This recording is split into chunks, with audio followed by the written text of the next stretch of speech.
إذ نادى ربه نداء خفيا. Assalamu alaikum wa rahmatullah. Bismillah, alhamdulillah, wa salatu wa salamu ala rasulillah.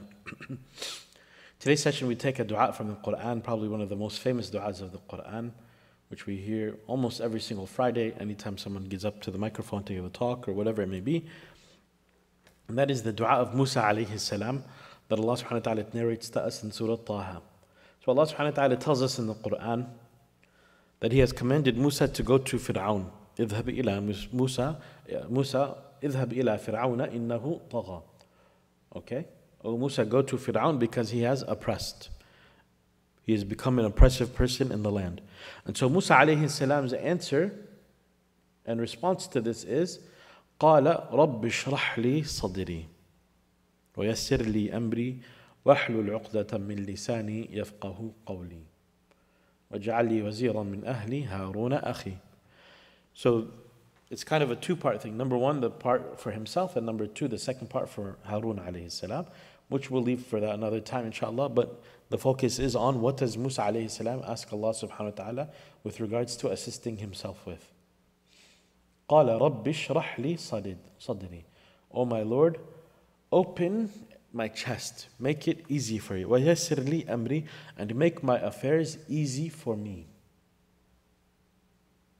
Open my heart, open my chest, make my affairs easy.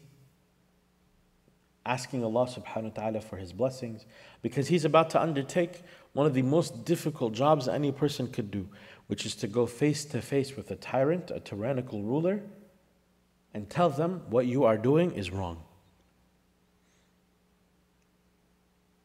And when you do something like that, there are real life consequences. So Musa alayhi salam is asking Allah for that assistance. Make this easy, make it easy and open it for me, O Allah. And then Musa alayhi salam, he says, وَحْلُلْ عُقْدَةً مِّن لِسَانِي يَفْقَهُ قَوْلِي.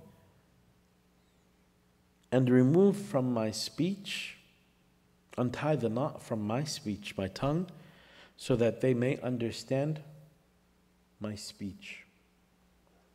Now the scholars, they answer this and they describe this, Musa alayhi salam, his request here, because it's said that, it's narrated that Musa alayhi salam, when he was a younger child, burned his tongue, and because of it, he spoke with a lisp, a speech impediment.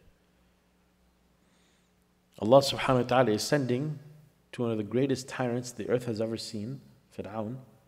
Allah subhanahu wa ta'ala is sending to this evil tyrannical ruler a prophet with a speech impediment.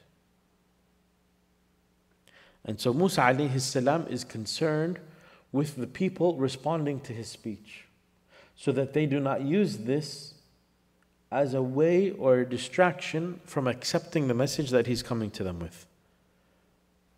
And so he says, "O Allah, untie this knot from my tongue so that they may understand, they may accept, they may comprehend my speech."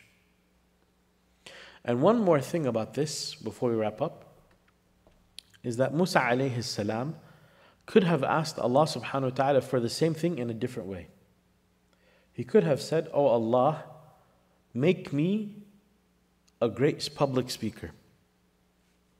Right? He could have said that. But he didn't say that. He said, "Remove this knot from my tongue so that they may understand my speech." When you talk about communication, there's always the giver and the receiver. The point and purpose of communication is so that the receiver understands the communication, not to make the giver look better. And so Musa alayhi salam, because of his sincerity, is not worried about what does he look like, what is his reputation going to be like. He's worried about, are they understanding my message or not? There's a slight difference between the two. Oh Allah, make me a great speaker versus, oh Allah, make them understand my speech.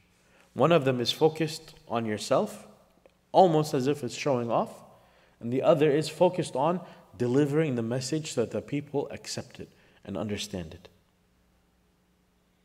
And this shows the beauty of Musa alayhi salam's intentions, and Allah subhanahu wa ta'ala having accepted his dua and blessing his efforts. And as we know, the rest is history with what happened between him and Fir'aun. But for us, whenever we're undertaking something that we think is an incredibly difficult affair, oh Allah, open my chest, make my affairs easy for me. Make it so that they understand my speech. This is why people who give khutbahs often recite this dua, because it is the dua of someone who is about to go up and speak in front of the public and to present the message of Allah subhanahu wa ta'ala to the people. So may Allah subhanahu wa ta'ala make our affairs easy for us. May Allah subhanahu wa ta'ala accept from us. May Allah subhanahu wa ta'ala bless us in this blessed month. Allahumma ameen. ربنا آتنا في الدنيا حسنة وفي الآخرة حسنة وقنا عذاب النار وصلى اللهم وبارك على سيدنا محمد وعلى آله وأصحابه أجمعين. جزاك الله خير والسلام عليكم ورحمة الله.